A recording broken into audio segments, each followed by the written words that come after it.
मुमरा के आतंकी कनेक्शन की सच्चाई हम आपको बता रहे हैं राज ठाकरे। क्या अब आप दुनिया को बताएंगे?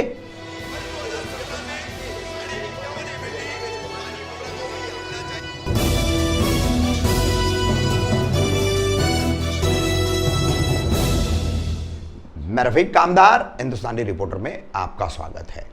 12 अप्रैल को ठाणे के मूस रोड पर राज ठाकरे की मनसे प्रमुख जो है उनकी उत्तर सभा हुई, जिसमें उन्होंने राष्ट्रवादी कांग्रेस पार्टी के सभी नेताओं को आड़े हाथ किया, सेना के भी नेताओं को लिया और खासकर मुमरा और यहां के जो विधायक तथा मंत्री हैं जितेंद्र आव्हाड, इन पे उन्होंने अच्छा खासा निशाना साधा।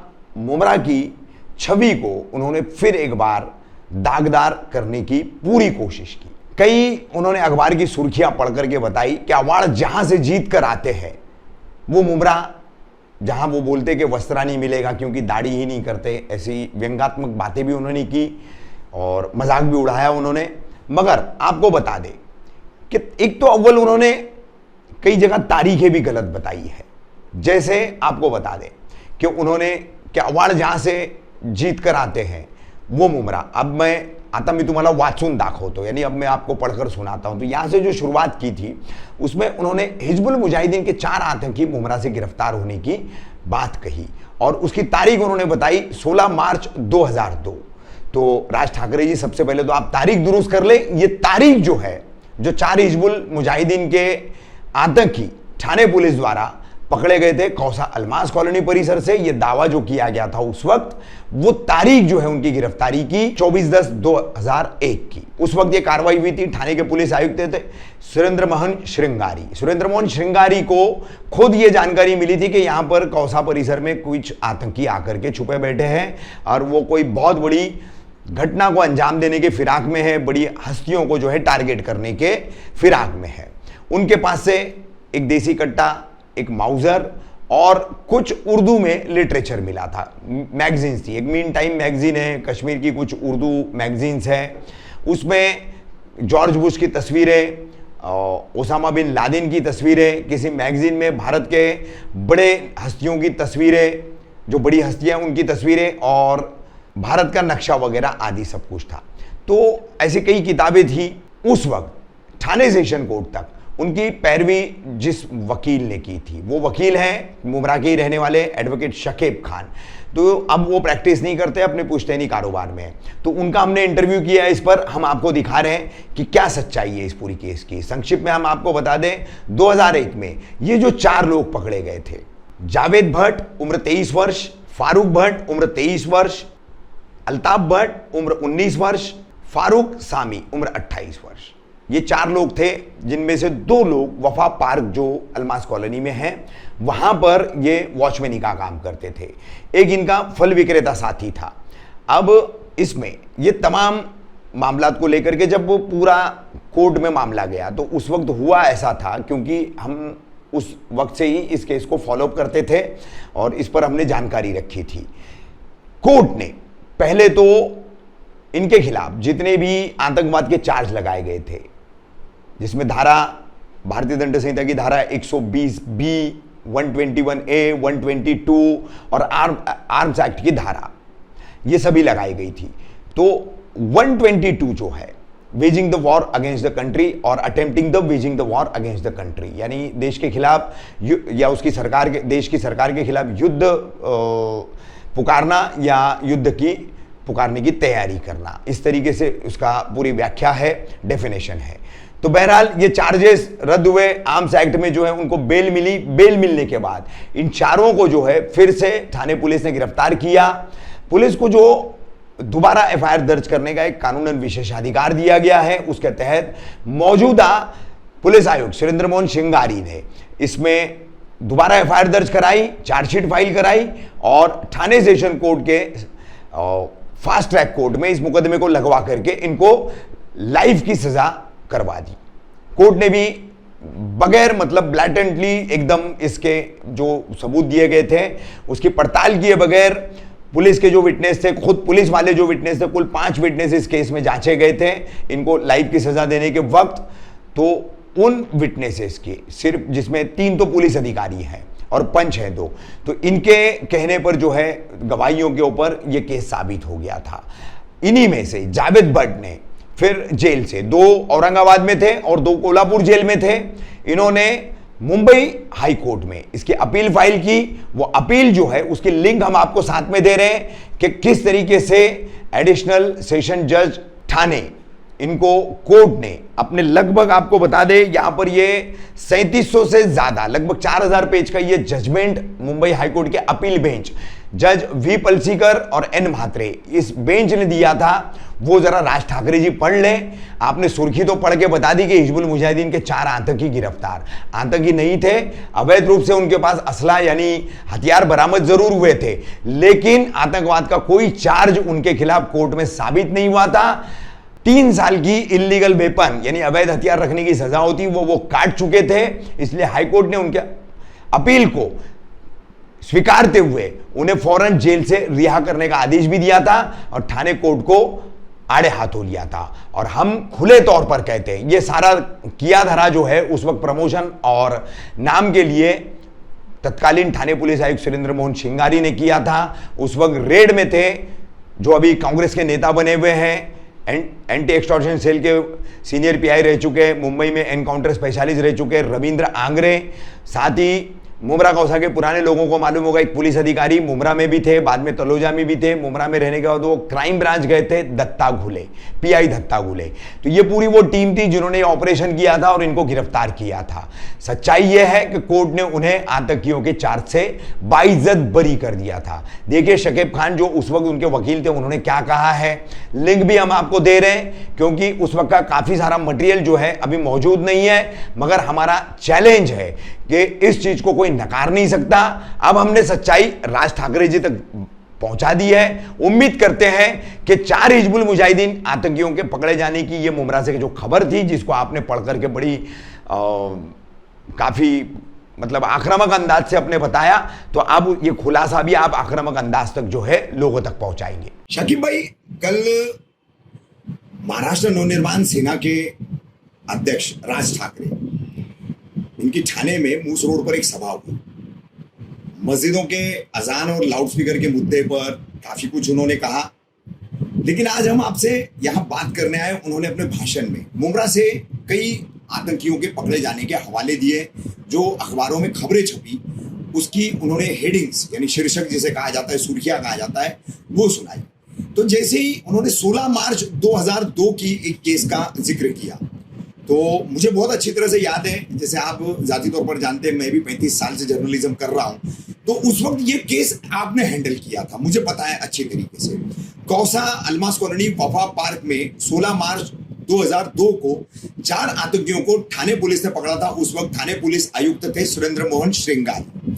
तो ये सुर्खी उन्होंने पढ़ करके सुना दी। यहाँ के मुमरा कलवा के विधायक हैं, मंत्री हैं, अभी तो माइनॉरिटी मिनिस्टर भी हैं, जितेंद्र रावण, खास करके उनको निशाना बनाने के लिए कि जितेंद्र रावण ऐसी जगह से चुन करके आते हैं, ये उनका रुख था। लेकिन हमारा अहम रुख ये है कि कितने आतंकी मुमरा से पकड़े गए, ये राज ठाकरे ने बड़ा चिल्ला करके तो बता दिया, लेकिन कोर्ट में जाने के बाद, अदालत में जाने के बाद उन मामलात का क्या हुआ, तो उसका सबसे बड़ा उदाहरण है ये 16 मार्च 2003 की केस, जिसमें 4 कश्मीरी पकड़े गए थे। एक उसमें कश्मीरी सेबों का सप्लायर, एपीएमसी मार्केट का व्यापारी भी था। तो ये पूरी जो केस थी, ये उस वक्त आपने लड़ी थी ठाणे कोर्ट में। सेशन में आपने आतंक के जो चार्जेस थे, जो आरोप थे, उनको खारिज करवाया था। सिर्फ आर्म्स एक्ट का केस कोर्ट ने बोला था लगाने के लिए, उस पर उन्होंने आपके जरिए जो है बेल भी ली थी कोर्ट से। और उसके बाद जम्मू कश्मीर की पुलिस आकर के उनका ट्रांजिट वारंट ले जाकर के वहां पर उनकी पूरी जांच पड़ताल की थी, और जम्मू कश्मीर पुलिस ने भी उन 4 कश्मीरियों को क्लीन चिट दी थी। उसके बावजूद जो है फिर कोर्ट ने उनको कन्विक्ट किया था। तो इस पूरी सच्चाई से पर्दा उठाने के लिए और राज ठाकरे साहब को खास करके सच्चाई दिखाने के लिए आज हमने आपको जहमत दी है। आप वकालत से जो है काफी सालों से नाता तोड़ चुके हैं और अपने पुश्तैनी कारोबार में आप लग चुके हैं, लेकिन न सिर्फ मुमरा कौसा, न सिर्फ ठाणे मुंबई, समूचे हिंदुस्तान, भारत और दुनिया को जो है आपकी जुबानी मैं ये सच्चाई आज बताना चाहता हूं कि 16 मार्च 2003 को मुमरा से पकड़े गए 4 कश्मीरी आतंकियों की केस की सच्चाई क्या है, तो क्या पूरी डिटेल में जानकारी देंगे आप इसकी? इससे पहले रफीक भाई कि मैं इस केस के ताल्लुक से मैं कुछ बताऊं। हाँ आप चूंकि मुमरा में 35-40 साल से, तो 35 साल से तो मैं देख रहा हूँ कि आप जर्नलिज्म में खुद हैं और आप बहुत जमाने से मुमरा में रहते हैं। जी। मैं अपने बचपन से रहते हैं। जी जी बिल्कुल। मैं यहाँ पे जो शुरू से रहता हूँ जी 92 में, अगर आपको याद होगा कि शुरुआत वहां से हुई जी। मुमरा को जो टारगेट करने की और बदनाम करने की। 92 दूर के से। अंदर मुबीन अपार्टमेंट कौसा के अंदर एक बिल्डिंग है, जी वहाँ पर जो है ऐसा एक बार ऐसी खबर लाई गई कि यहाँ से बहुत बड़ी तादाद में जो आर्टिजन्स और जिलेटिन जो बरामद हुए हैं जी और शायद जो है वो तादाद क्वांटिटी जो है वो पकड़ी गई। सारी जो केसेस में सबसे बड़ी तादाद में पकड़ी गई। और उस वक्त तो पहली बार मुमरा के अंदर, अगर आपको याद होगा कि बीबीसी ने जो है लाइव कवर किया जी। था। बाकी सबकी जो गाड़ियाँ सब लोगों ने किया था, बीबीसी ने भी उसको जो है लाइव कवरेज किया था। अब उस केस के अंदर जो कुछ मुलजिमिन को जो है वहां से अरेस्ट किया गया था। मुबीन गहलोत, मुबीन गहलोत। हाँ, ऐसा जी। कुछ ये अंधेरी के रहने वाले बिल्डर हैं और मुमरा में उन्होंने वो बिल्डिंगें बनाई थी। वो जो है जी। अरेस्ट हुए। काफी सुर्खियां जो है पूरे हिंदुस्तान के बड़े बड़े अखबार में, टीवी में, टेलीविजन में, इंटरनेशनल ये तो आया कि मुमरा में बहुत बड़ी तादाद में आरडीएस और जिलेटिन पकड़े गए और जो पूरे बम्बई को जो खत्म करने के लिए काफी था, ये सुर्खी बनी। लेकिन उसके बाद में क्या हुआ, अक्सर जो होता क्या है कि केस होने के बाद में सुर्खियां तो बन जाती है, इलाका को टारगेट कर देते हैं, बदनाम कर देते हैं, अखबारों की जीरत बन जाती है, उनका टीवी की जो है हेडलाइन बन जाती है। लेकिन उसके मसाला मिल जाता है, बाद में फॉलो अप कोई नहीं करता। कोई उसका हुआ क्या था बाद में, लास्ट में जब वो जो केमिकल एनालिसिस के बाद जब भेजा गया, वो जो चीजें मिली थी 2000 किलो बताया जा रहा था। काफी तादाद मतलब जो क्वांटिटी आती है, मुझे याद है, मैंने तो खुद कवर किया हूँ ना, 2000 किलो बताया जा रहा था उस वक्त। आखिर में जो है उसकी रिपोर्ट ये आई कि वो जो सिंपल पहाड़ पर जो है ब्लास्ट करके जो पत्थर तोड़ने के लिए जो केमिकल यूज करते वो चीज थी। अच्छा। और सारे मुलजिमिन जो है वो टेररिज्म के केस से बरी हो गए थे। जी, टाटाकोट के जज थे जैन पटेल साहब, उन्होंने डिस्चार्ज किया था उनको केस का ट्रायल शुरू करने से पहले। ऐसी बहुत सारी केसेस जो है ना, आपको हवाला दो, एक मोलाडा को पकड़े थे, वो जो है बाला साहब ठाकरे साहब को जो है वो कहीं बॉम्बे में जो है उनको जो है टारगेट कर रहे थे। और अबू हमजा उनका भी जिक्र किया है राज ठाकरे ने। अच्छा, कल के इसमें वो भी केस का क्या हुआ, सीनत तो बनी अखबारों की, सुर्खियां बनी अखबारों की, और टीवी पे जो है काफी जो चर्चा हुई, लेकिन वो केस क्या हुआ, बरी हुआ, कोई केस प्रूव नहीं हो सका। अभी मैं आता हूँ, आप जिस केस का जिक्र कर रहे हैं जी, जिसको नहीं, अच्छा कि आपने अबू हमजा वाली बात कही, ये भी बात राज ठाकरे ने अपने भाषण में कही है। बैकग्राउंड मुमरा का किस तरह से टारगेट किया है, आबादी माइनॉरिटी का इलाका है, उसको टारगेट कर लो। यहाँ पे कोई बोलने वाला नहीं, कोई आवाज उठाने वाला नहीं है, यहाँ की आवाज आगे जाती नहीं है। लोकल अखबार या लोकल के लेवल पे लोग आवाज उठाते हैं, लेकिन बाहर इसका रिप्लाई नहीं जाता। अब ये जो है इस केस का आप बता रहे हैं, वो 4 कश्मीरी लड़के जो है वफा पार्क के अंदर वॉचमैन की नौकरी कर रहे थे। 4 में से 3 जो है वो वफा पार्क में, उस वक्त मैं वफा पार्क में रहता था। अच्छा, खुद आप रहते थे? मैं खुद भी रहता था उसी वफा पार्क में, इसलिए उसमें 3 लोगों को तो मैं देखता था, मैं जानता था, रोजाना देखते। हाँ, वो वफा पार्क में जो है वॉचमैन थे, उनकी सैलरी 1500 रुपये, खाना पीना अपना पता नहीं कैसे अरेंज करते थे, और गाड़ियाँ धोते थे लोगों को। अच्छा, मेरी गाड़ी भी धोते थे उस वक्त, जो 150 रुपये 150 रुपये में इस गाड़ी धोते थे, बंसी जो मिलता था, ऐसा अपना गुजारा चलता था। चाहे बहुत गरीब बच्चे थे। और एक फारूक सोफियान, एक बच्चा जो है उनके ताल्लुकात का जो था, जो सहबाब गाँव घर का रहा होगा, वो उसका आना जाना था, जिसका जो है वो अपना कश्मीर से फल मंगाकर जो है सेब लाके जो है एपीएमसी मार्केट में सप्लाई किया करता। अच्छा, उसकी जो है वो उसकी दावत रखे थे उन्होंने अपने घर पे, जहाँ पे वॉचमैन लोगों रहने के लिए बिल्डर ने जो जगह दिया रूम, उसमें दावत चल रही थी। पुलिस ने रेड किया, 4 कश्मीर मिल गया, उसको हेडलाइन बना दिया, दूसरे दिन की हिजबुल मुजाहिदीन के आतंकवादी पकड़े गए। ये सब जो फौज डॉक्यूमेंट, नई दुनिया अखबार वीकली, हाँ, लिटरेचर उनके पास ऑब्जेक्शनेबल मिला है, ऐसा कहा गया, ऑब्जेक्शनेबल लिटरेचर मिला। क्या मिला था? हाँ। नई दुनिया जो उर्दू अखबार वीकली निकलता है जी, आज मेरे ख्याल से 50-60 साल की उसकी हिस्ट्री होगी। जी जी जी। शाहिद सिद्दीकी उस वक्त जो है उसके चीफ एडिटर हुआ करते थे, जो राज्यसभा के मेंबर एमपी सांसद भी रहे, जिम्मेदार आदमी। उनके अखबार में जो है उस वक्त जो है जॉर्ज बुश की जो है कुछ फोटो छपी हुई थी अखबार में, हेडलाइन में वो थी। एक मीन टाइम मैगजीन जो है दिल्ली से निकलती है, वो उसका जो कोई इशू जो है हमारा, वो एक बुक मिली थी बॉम्बे गाइड, ऐसा पुलिस का एलिगेशन था। हाँ। और एक दो डॉक्यूमेंट और कोई एक मैगजीन थी जिसमें कश्मीर के ताल्लुक से आर्टिकल्स थे। अच्छा। कश्मीर में शायद वो मैगजीन छपती थी या कश्मीर की, तो पढ़ कोई कश्मीरी लोग हैं तो कश्मीर के ताल्लुक से न्यूज़ नहीं पढ़ेंगे तो क्या पढ़ेंगे, मुंबई के या फिर जो उत्तर प्रदेश की पढ़ेंगे। भाई उनके पास कुछ विपन दिखाए, विपन ये दिखाया कि बस कार्टेज मिले कि 47 का कुछ भी जो है इस तरह के विपन, जो मेरे जानकारी के हिसाब से पूरा मैनेज किया गया। अच्छा। मतलब वैसा कुछ ऐसा वहाँ के आड़ोस पड़ोस या विटनेस, लोकल विटनेस एक भी जो है किसी ने गवाही नहीं दी कि ऐसा कोई विपन कोई चीज सीज की गई। जो पंच थे वो पंच जो है पुलिस के हैबिचुअल पंच थे जी, स्टॉक पंच। हाँ, इसको बोल सकते हैं आप जो है। तो वो पंच थे जो वहाँ मुकामी थे भी नहीं, आसपास के उस इलाके के मोहल्ले के उस पंच भी नहीं थे, और उसको मैनेज करके जो है किया गया था। और सुर्खी आ गई जहाँ कश्मीरी जो है वॉचमैन, अच्छा कश्मीरी आतंकवादी पकड़ा, हिजबुल मुजाहिदीन की उनका टारगेट था, मुंबई को उड़ाने वाले थे। उनके बाद बॉम्बे गाइड 5 रुपये की मैगजीन जो अपना बॉम्बे के ताल्लुक से जो है मशहूर लोकेशन के इलाके के बारे में तफसील होती है, तो ये दिखाया गया था। ये तो हमने यहाँ लोकल लेवल पर जो है जो रिमांड वगैरह में जो हमने अटेंड किया, वही कोर्ट बहुत बाइस थी उस वक्त जो है, मीडिया और सारे प्रेशर बहुत हाइप किया गया था उसको जो है, काफ़ी कवरेज। और कमिश्नर जो है उस तारीफ बटोर रहे थे। उस वक्त के हमारे होम मिनिस्टर छगन भुजबल साहब थे, उनकी सरपरस्ती में सारा काम हो रहा था। तो बहरहाल जब ये इन्वेस्टिगेशन आगे बढ़ा तो उसमें पुलिस ने ये इल्ज़ाम लगाया था कि ये जो है पकड़े गए हैं, इनका जो है जम्मू कश्मीर की पुलिस को बहुत वांटेड है वहाँ के केसेस में, और वहाँ बहुत सारे आतंकवादी गतिविधियों में ये लोग मुलविस हैं, और बहुत सारे केसेस में इनकी रिक्वायरमेंट। अच्छा। ऐसे दिखाया गया। और एक बड़ा धमाका ये बम्बई के अंदर करने वाले थे। ठीक है, यहाँ की पुलिस ने रिमांड लेने के बाद में कोई खास सबूत और इकट्ठा नहीं कर पाई, एक्सेप्ट ये मैगजीन और अखबार और कटिंग और कुछ किताबें मिलने के अलावा। और एक लड़के के बाद फारूक सुल्तान के पास से चेकबुक मिली जम्मू कश्मीर बैंक की। जब उसका जो विजिटिंग कार्ड मिला, तो विजिटिंग कार्ड के ऊपर उसका जम्मू कश्मीर का मोबाइल नंबर, वहाँ का नंबर, लोकल वहाँ का एड्रेस और मुंबई का एड्रेस, यहाँ मोबाइल, और उस विजिटिंग कार्ड के ऊपर उसका फोटो।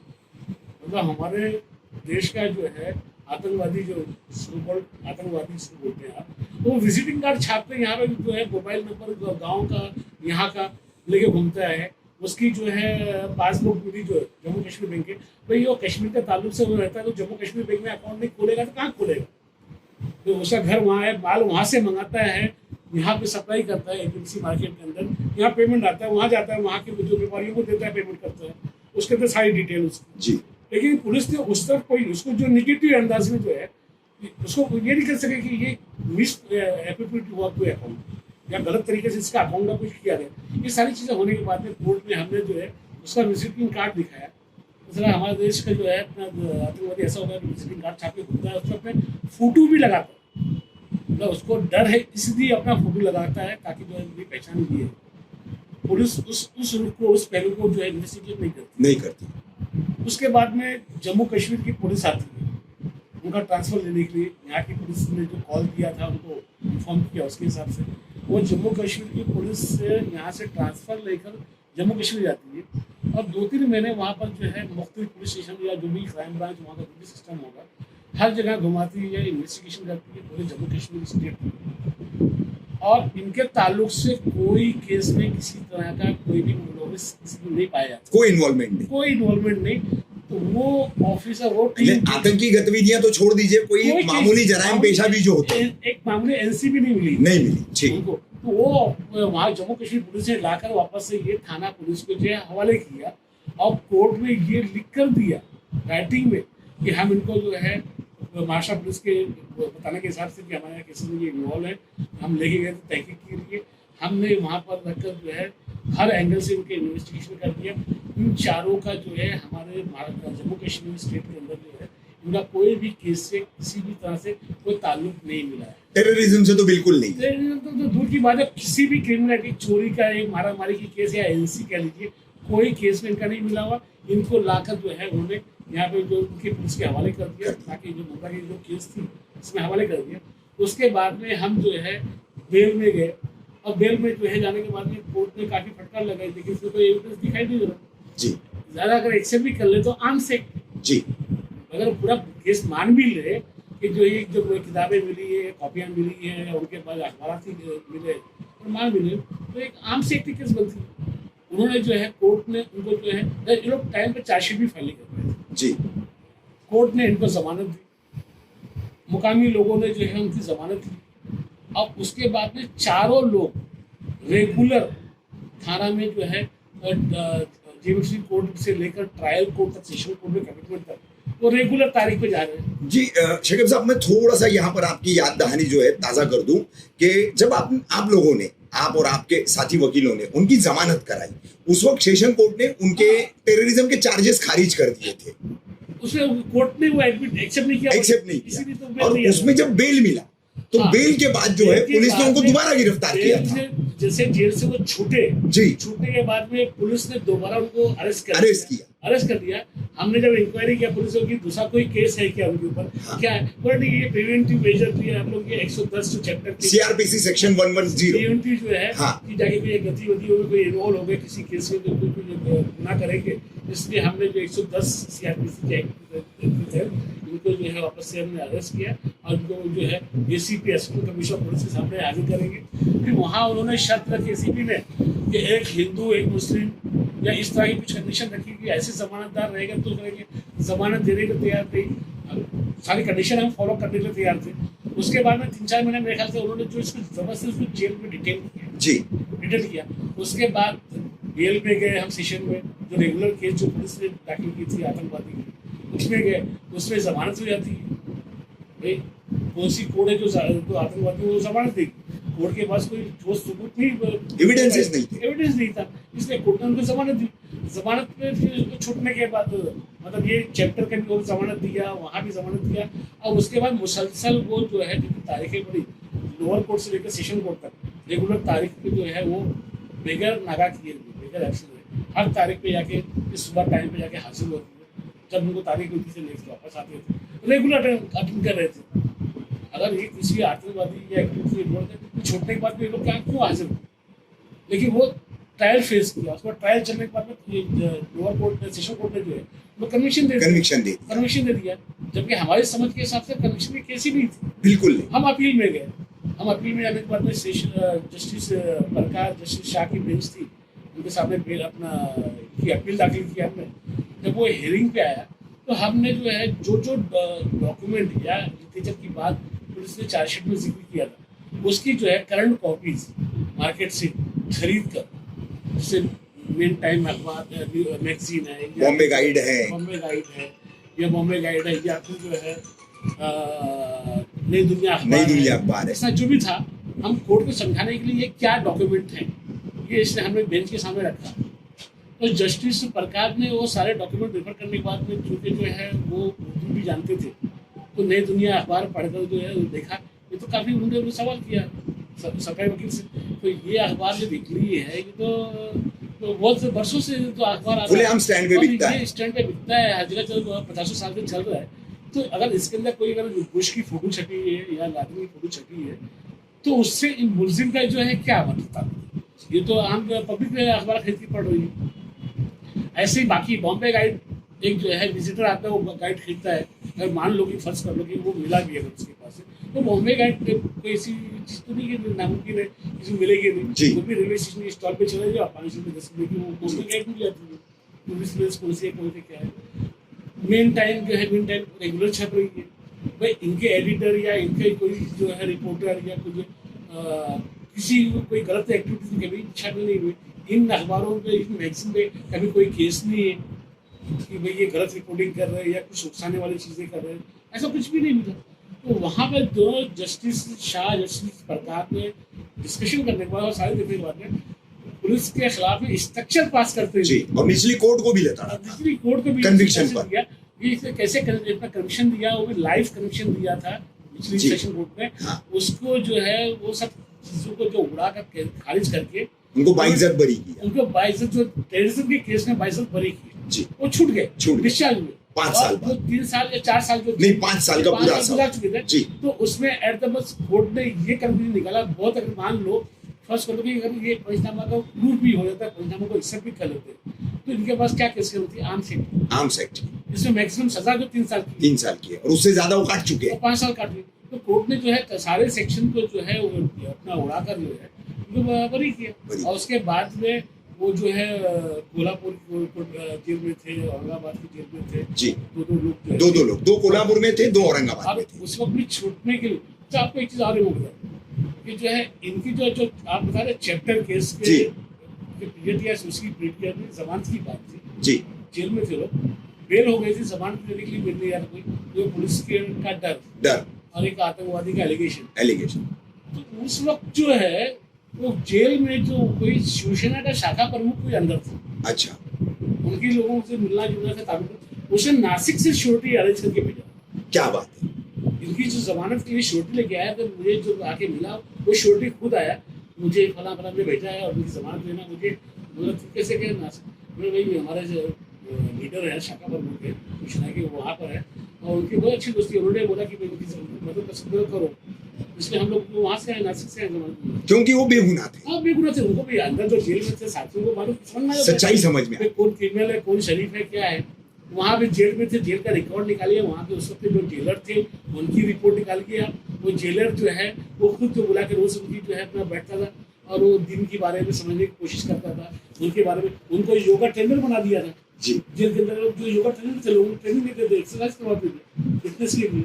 अच्छा शकीब भाई, ये कल उत्तर सभा नाम का जो कार्यक्रम हुआ मनसे का ठाणे में, शायद आपने पूरा सुना नहीं सुना मुझे नहीं पता, लेकिन जिस तरीके से कल राज ठाकरे ने मुमरा के बारे में काफी कुछ कहा और यहाँ के चुने हुए जनप्रतिनिधि है मंत्री जितेंद्र आव्हाड, इनके ऊपर भी काफी कुछ कहा, क्योंकि जितेंद्र आव्हाड ने उनकी बातों का जवाब दिया, गुड़ी पाड़वा की सभा का भी दिया और कल भी उन्होंने फौरन उसका जवाब दिया, जिस तरीके से उन्होंने व्यक्तिगत स्तर पर टीका टिप्पणी की है, आलोचना की है।